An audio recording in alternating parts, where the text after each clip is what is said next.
Ever wondered what catnip really does to us cats? The truth might surprise you. This ordinary looking plant holds a powerful secret: nepetalactone. For those of us with the right genes, it triggers pure euphoria. While humans catch only a faint minty scent, we enter a sensory wonderland. Known as cat mint, field balm, or catwort, this cat magnet comes in many forms: toys, leaves, sprays, and even bubbles. Each transforms our ordinary world into a playground of irresistible, mind-bending delight. Allow me to guide you through the complete catnip experience, our reactions to it, who likes it, and how to use it safely. Wild party mode. If you've ever watched a cat go wild after sniffing catnip, you know what we mean. Rolling, zooming, bunny kicking. Sometimes it's like we're possessed by the spirit of a much younger, wilder version of ourselves. It's no wonder humans fill our toys with that stuff. Nepetalactone triggers receptors in our brains that simulate feline pheromones, sparking excitement and playfulness. These reactions often resemble behaviors female cats display when they're in heat, which explains the mix of playfulness, affection, and sometimes aggression. The good news? It's all in good fun. Even the laziest of us appreciate a little motivation now and then. In fact, this herb can get even the most sedentary cat moving, making it a win-win for you, humans who want to play with us, and for those of us who might need to lose a little weight. Just, maybe don't dangle it in front of our faces unless you want an overexcited paw swipe. Trust us, we're faster than you think, but probably not as fast as you hitting that button to subscribe to this channel. The chill factor. Not all of us react to catnip by turning into tiny tornadoes. Many of us felines experience the opposite effect: total relaxation. When eaten, catnip acts as a mild sedative. Instead of an energetic performance, you might find us blissfully sprawled out, eyes half closed, dreaming of a world made entirely of sunbeams and tuna.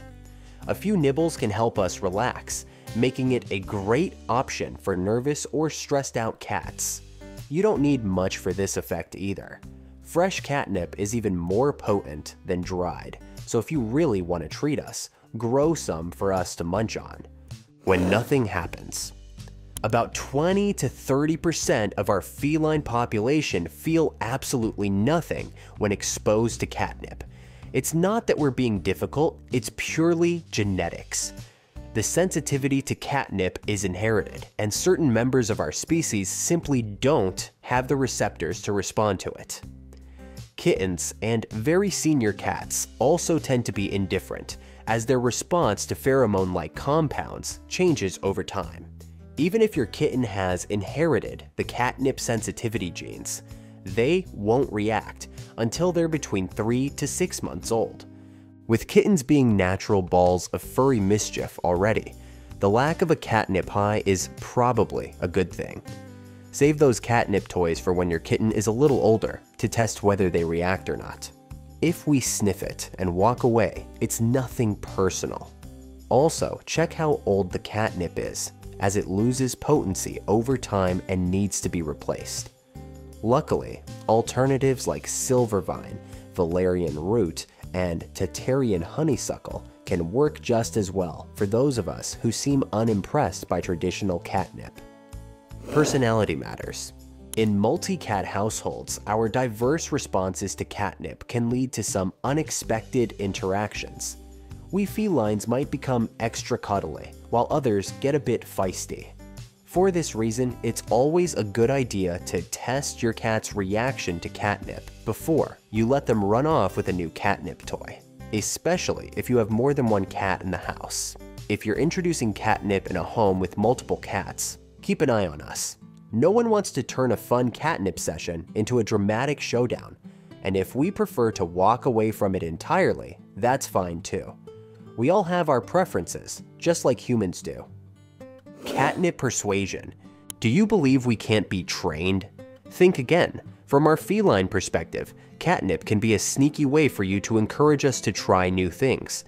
That fancy scratching post we're ignoring? Sprinkle some catnip on it. Trying to get us to love that expensive cat tree? A little catnip spray might do the trick. You need us to get used to a new bed or carrier. As we cats experience it, catnip can help with that too. Not only does the smell create positive associations, but it also redirects our attention to appropriate items rather than your furniture. Just don't overdo it. We know when you're trying to bribe us. And while we might fall for it once or twice, we're clever enough to figure out when the game is up. The best approach is to use it occasionally as positive reinforcement. Speaking of rewards, why don't you go ahead and hit that like button? Looks like we've got you trained too. The cooldown period. No matter how intense our reaction, catnip's effects don't last long. After about 10 to 15 minutes, the spell wears off, and we need time to reset before it works again. This cooldown period can last anywhere from 30 minutes to a couple of hours. We cats are excellent at self-regulating our catnip intake, to the point that after a catnip hit, we're not sensitive to it for up to 2 hours afterward. So if we suddenly lose interest in our catnip toy, don't worry. We're just waiting for the effect to kick in again later. This cycle helps keep catnip fun and exciting, making it a treat we can enjoy time and time again without losing its magic. It's nature's way of preventing us from getting too much of a good thing. This short burst of fun makes catnip a perfect way to ward off boredom on rainy days stuck indoors, and it's a great bonding activity for us and our humans. Too much of a good thing. Another aspect of our catnip relationship is that, while perfectly safe, excessive amounts can cause problems. Eating too much can lead to tummy troubles like diarrhea and vomiting, and constant exposure can make us temporarily immune to its effects. For those of us who nibble on catnip, the effect may be less intense, but still noticeable, offering a calmer experience compared to the wild, energetic reactions from sniffing it. The best way to keep it exciting is to give it to us occasionally, rather than all the time. Also, while we're enjoying our catnip sessions, it's never a good idea to leave us unattended. That hyper kitty could get into trouble or knock something over while they play. Supervision is important to make sure we don't hurt ourselves during our enthusiastic reactions. Here is a fun fact. Humans can drink catnip tea for a calming effect, much like chamomile. So you might as well join us in unwinding, just, without all the rolling around on the floor part. If your cat loves catnip, great. If not, don't worry. There are plenty of other ways to make us happy. After all, nothing beats a good play session with our favorite human. Want to learn more about how to communicate your affection in ways we truly understand? Check out our next video. At the end of the day, what we love most is the time we get to spend with you.